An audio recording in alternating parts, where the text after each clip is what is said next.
Good morning, students. Peace be with you all. Stay safe. Today we are going to start with the next topic of chapter number 5, Heat, Science 1. Subtopics are dew point and humidity, specific heat, heat exchange.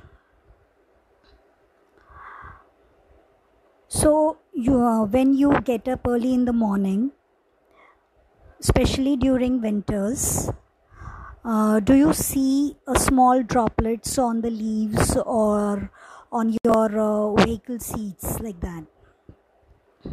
What are they? They are dewdrops. Now, how do they are formed? That we are going to discuss. We all know that 71% of Earth's surface is covered with water. Now, during of this 71% of water, when the sun rays falls on it, water will be heated due to the rays of the sun, due to the heat of the sun. So the state of the water may change. That means the liquid gets converted into gas. That is, the water changes into vapor. Whole water is not converted to vapor. Certain amount gets converted. When water gets converted to vapor, what happens?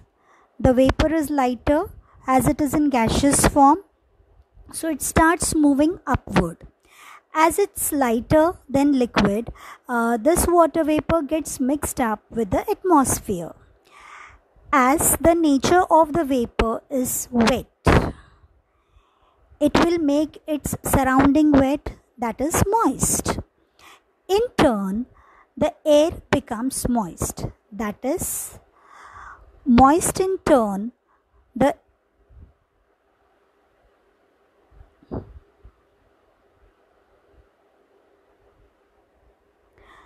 air becomes moist. If in case vapor do not mix with air, then what will be the state of air? It will be dry. Thus we define the term humidity. The presence of vapor in air makes it moist. The moisture in the air is called as humidity. So what do we understand from the word humidity? It implies amount of water vapor present in air, amount of moisture present in air. Now, how much vapor can be added to the atmosphere or how much amount of vapor can be held by the atmosphere? Do it have any specific limit? The answer for this is yes, it has a limit. Let us take an example to understand it. Take a bucket. How much water can we fill in the bucket? Water can be filled up to the brim. If we still add water to it, then what will happen? Water will flow away. Same way, in atmosphere, air can hold certain amount of water vapor. Excess water vapor comes back or flows away to the earth and gets converted into water droplets, and thus the air is said to be saturated. The vapor contained in air is less than the limit, then the air is said to be unsaturated. Air containing maximum possible vapor is known as saturated with the vapor. As the air containing vapor less than the limit, then it is called as unsaturated air. The factor that affects the saturation and unsaturation of air is temperature. If temperature is higher, then the water vapor will be more, and if the temperature is reduced, the water vapors will be less. So if we increase the temperature, vapors are formed, and if we decrease the temperature, air cannot hold the water vapor, so it gets converted into water. So some technical terms: Very first one is humidity. The moisture present in air atmosphere is called humidity. Saturated with vapor. When the air can contain maximum possible amount of vapor, it is said to be saturated with vapor at that temperature. Unsaturated with vapor. If the vapor contained in the air is less than the limit, then the air is said to be unsaturated. Suppose unsaturated air at certain temperature is taken and its temperature is decreased, the temperature is reached at which the air becomes saturated with vapor. This temperature is called as dew point, where the air turns out to be saturated. Okay. If the temperature of air is 40 degrees Celsius, it can hold 49 grams of vapor per kg of dry air without condensation. If the temperature of air is 20 degrees Celsius, then it can hold 14.7 grams of vapor per kg of dry air without condensation. Now we move on to the relative humidity. The vapor content in air is measured using a physical quantity called absolute humidity. The mass of vapor present in the unit volume of air is called absolute humidity. Generally, absolute humidity is measured in kg per meter cube. The feeling of humid or dry nature of air not only depends on the amount of vapor in the air, but it also depends on how close that amount is for making the air saturated with vapor. It means that it depends on temperature of the air also. The ratio of actual mass of vapor contained in the air for a given volume and temperature, so that to the required to make the air saturated with vapor at that temperature is called as relative humidity. I'll repeat one more time. The ratio of actual mass of vapor contained in the air for the given volume and temperature to that required to make the air saturated with vapor at that temperature is called as relative humidity. Formula for relative humidity: percent relative humidity is equal to actual mass of water vapor contained in the air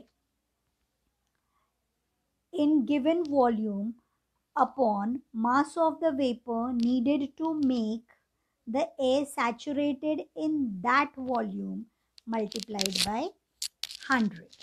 Okay.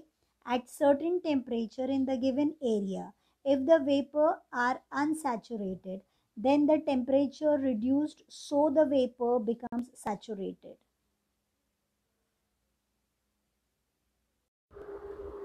Now if the relative humidity is more than 60%, we feel that air is humid. Howsoever water vapor is present in the air, or whatever is the temperature, if the value of humidity, means value of relative humidity, is more than 60%, then you feel more humid, means it has more number of water vapors present in the air. And if it is less than 60%, if the relative humidity is less than 60%, then we feel that air is dry. The amount of water vapor in air increases, and if we fall as a dew drop, the relative humidity is greater than 60%, then we feel more humid. Howsoever the water vapors are present in air, or whatever is the temperature, if value of relative humidity is more than 60%, then we feel more humid. And if the relative humidity is less than 60%, then we feel that the air is dry. If the value of relative humidity is 100%, then the amount of water vapor in air increases, and the air cannot hold the water vapor, and it falls as a dewdrop. Why? Because it exceeds the given limit of the air. Now, during winter season, you may have observed a white trail at the back of the flying plane in a clear sky. As the plane flies, the vapor released by the aeroplane condenses and forms cloud. If the surrounding air is having more relative humidity, it takes a long time for the white trail formed by the condensation of the vapor to disappear. If the relative humidity of the surrounding air is less, either the size of the white trail may be small or it may not even get formed. But when we talk about jet planes, whether it is summer or winter, the white trail is formed, whatever the season may be. Okay, why do this happens? This happens because the jet planes fly from a comparatively very heighted, or it flies on altitude, okay, greater altitude as compared to the planes. At greater altitudes, the atmosphere air is rare, okay. As it is rare, thinner, the temperature at that part is cold, right? As the temperature is cold, the relative humidity is greater. As relative humidity is more, so the water vapor condenses and forms a cloud, and that's why from a jet plane, whether it is summer or winter, you will always observe the white trail at the back of the flying jet planes. Now, if we take a bottle of cold water out of the refrigerator and keep it aside for a while, observe the outer surface of the bottle. Now, this can be explained in two ways. The very first one, what is the tendency of the cold thing? It passes on the coolness to the surrounding. Whatever comes in contact of it, it cools down. So this outer surface, here the air is hotter as compared to the air present on that surface, okay. Due to that, what happens, the water vapor present over there gets condensed, okay, and you see the water droplets present is getting collected on the outer surface of the bottle. Now, if we talk in terms of relative humidity, then what will happen? The relative humidity of the surrounding air is greater, and that's why the water droplets gets condensed, the vapor gets condensed and forms the droplet on the outer surface of the bottle, okay. Now the next question over here, this we have discussed, that the drops of water can be observed on the outer surface of the bottle. In the same way, if we observe the leaves of plants and grass or window glass of the vehicle in the early morning, we see water droplets getting collected on the surface. Now at night, what happens? The temperature is low. As the temperature is low, air is cool, okay. Due to decrease in temperature, it becomes saturated with water vapor. As a result, the excess of water vapor gets converted into a tiny droplets, and this droplets are known as dewdrops, okay, which you see on the leaves of the trees, which you see on the window panes, okay, which you see on the vehicles, window glasses of the vehicles, and so on, okay. The dew point temperature is decided by the amount of vapor in the air.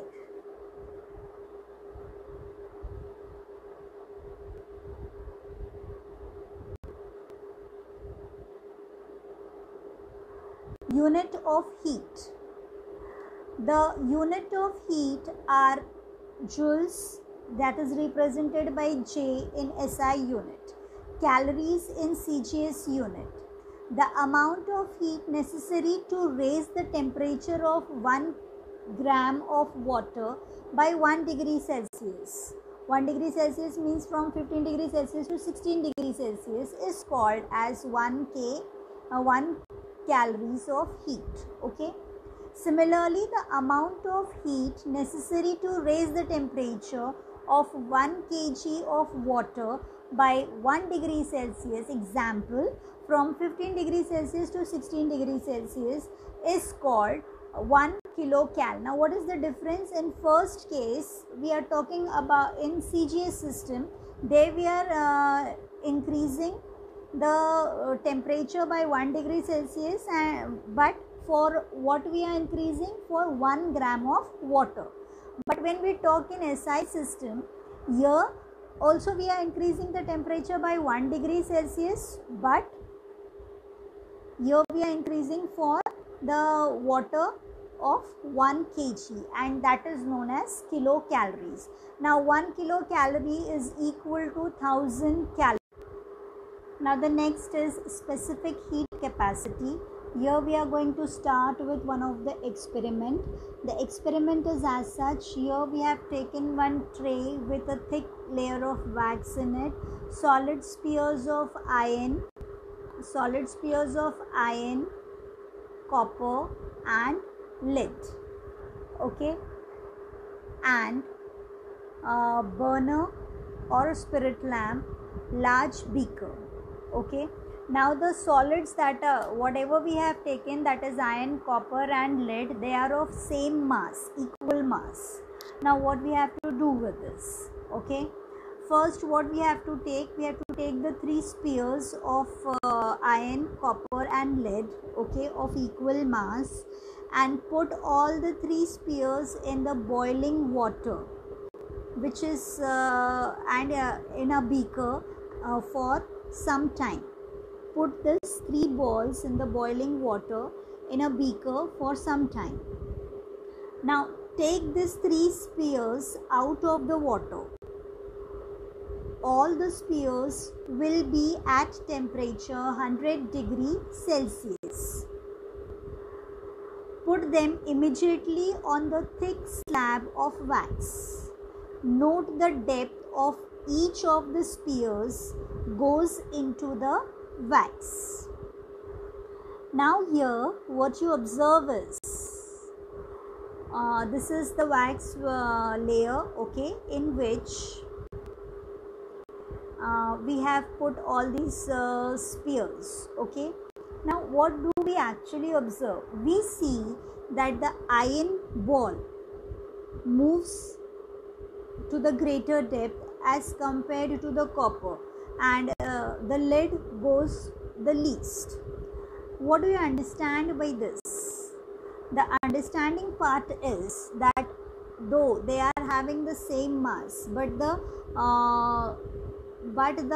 solid which acquires more heat, more specific heat, will be able to go deep inside the wax. Okay.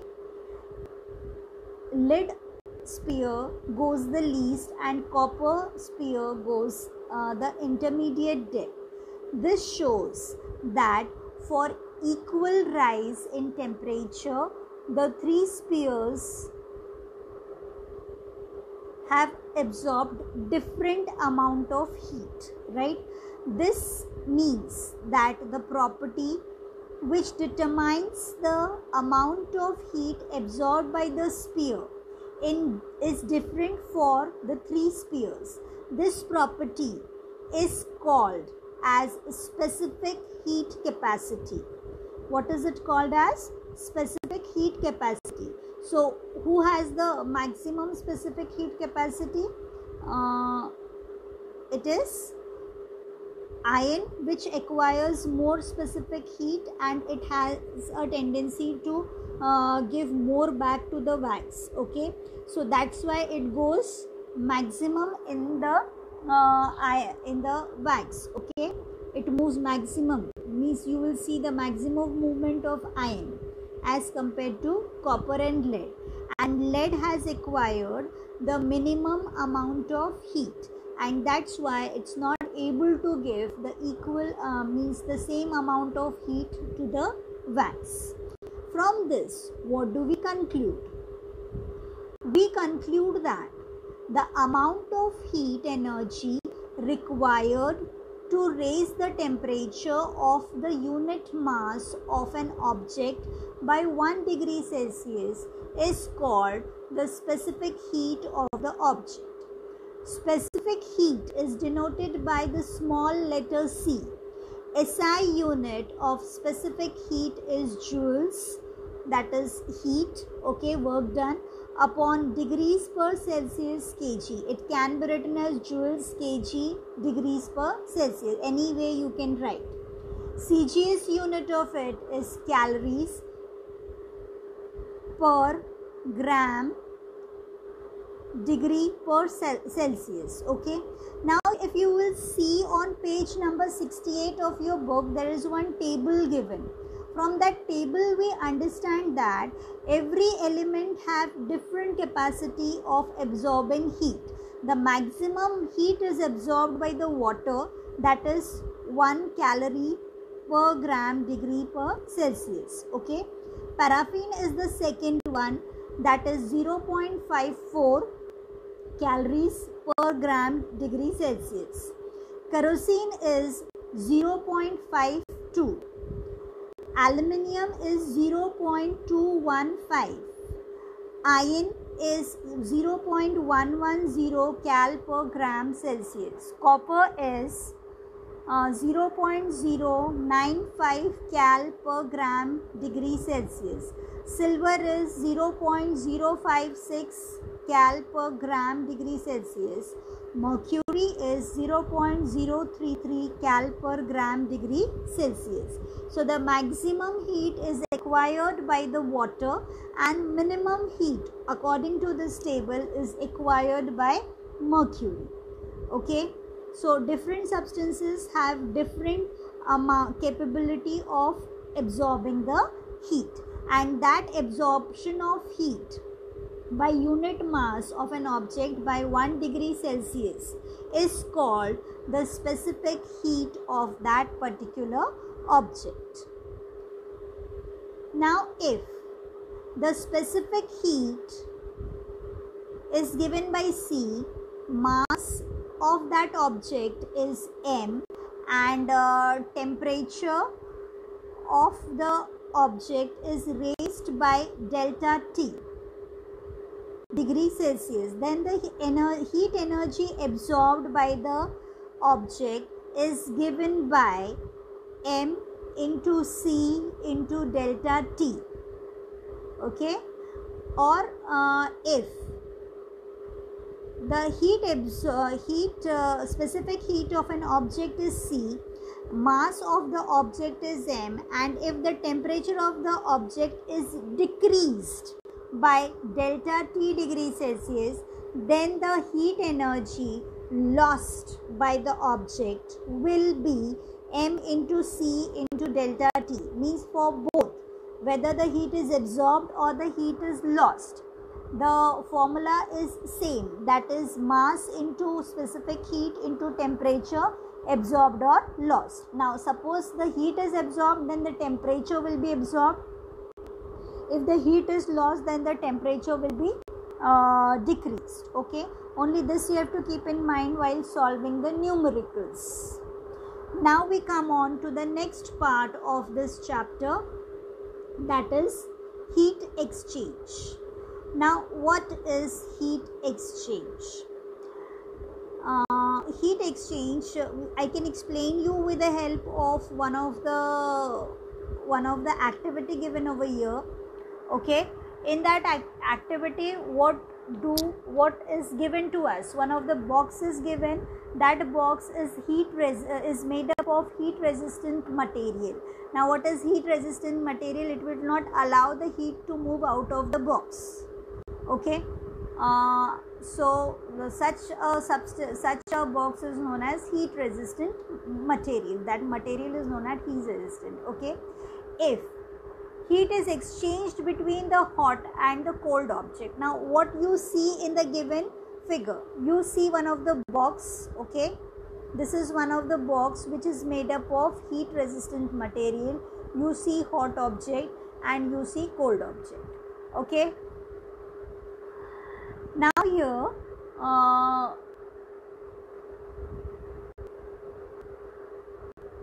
if the heat is exchanged between the hot and the cold object, the temperature of the cold object goes on increasing due to the gain of energy, and the temperature of the hot object goes on decreasing due to the loss of energy. The energy in temperature continues still. The change in temperature continues till the temperature of both the object attains the same value. In this process, the cold object gains heat energy and the hot object loses heat energy. If the system of both the object is isolated from the environment by keeping it inside the heat resistance box, exchange takes place between the two objects only. Then no energy can flow from inside the box or come into the box. Okay, now from this we come to one of the principle. That principle is heat energy lost by the hot object is equal to heat energy gained by the cold object. This is known as principle of heat exchange. Measurement of specific heat and calorimeter. The specific heat of an object can be measured using the mixing method. For this, the calorimeter is being used. First, we'll understand what are the parts of the calorimeter, then we'll move on to the experiment. Okay, now here one of the metal container is there in which we have taken the metal pieces and a water in it. Okay, then the metal pieces are hot. Okay, and water we have taken. Then here is an empty space. Okay, in this empty space a heat resistant material is being used, due to which the heat doesn't pass through the to the outer surface. Okay, then there is a stirrer, a thermometer and a wooden cover. Okay, a non-conducting ring support is there. Okay, and outer supporting cup which is made up of wood, right? Now if the hot solid object is put in the water in a calorimeter, what will happen? Heat exchange will take place. Okay, heat exchange will be between the hot object and the water, and calorimeter will start. Means heat exchange will be done between the water and the calorimeter. Okay, this will continue till the temperature of the solid object, water and calorimeter becomes equal. Therefore, heat lost by the object is equal to heat gained by the water in the calorimeter, this water, and the heat gained by the calorimeter. Okay, so heat lost by the solid object is given by Q. Okay, and the answer for that means the formula for that is M, that is mass of object, into specific heat into temperature decreased. Okay, second one is heat lost by the solid object that we have discussed. Similarly, heat gained by the water is equal to mass of the water into its specific heat of water into the increase in the temperature. Okay, next is heat gained by the calorimeter. Heat gained by the calorimeter is given by Q2. Okay, that is equal to mass of the calorimeter into its specific heat into increase in its temperature. Now heat lost by the object is equal to heat gained by the calorimeter plus heat gained by the water. Okay, that is equal to Q is equal to Q2 plus Q1. Using this equation, if the specific heat of the water and the calorimeter are known, the specific heat of the solid object can be calculated. Here we end up with the chapter. Hope you all have understood. If you have any queries or any questions, please mention it in the comment box. Thank you.